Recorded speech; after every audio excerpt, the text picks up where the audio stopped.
Do you fear that the whole 7 Dirty Words fiasco is going to be your legacy? I mean, and that's... No. There's too much stuff. You know, Yes, there is. There's too much of it for that to happen. But it's an identity hook, and that's fine. That's probably to my benefit.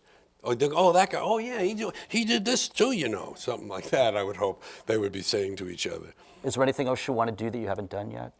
Well, if it weren't such a hard thing to put together logistically, and I could just snap my fingers, and I don't mind writing it, but if it weren't so hard to put it on its feet, I would like to snap my fingers and do a Broadway show called New York Boy, which would be very different from anything I've done. It would have humor, but it would be a look back at my first 21 years.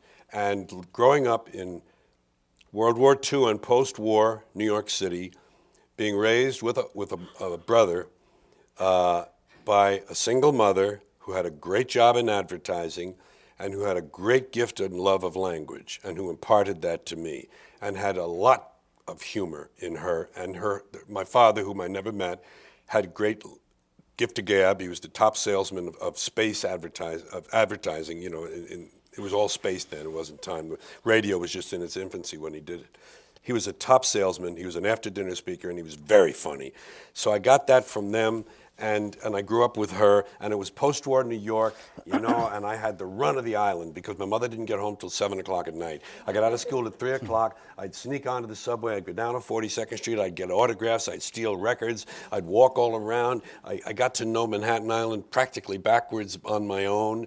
And I had this great independent, autonomous life as a child, and yet a loving mother who provided well. And I would love to talk about that. I would love to have the luxury of doing that show and giving my mother an honored place in all of that. We were at odds during my adolescence. That's only natural to be expected. But she provided all of this for me.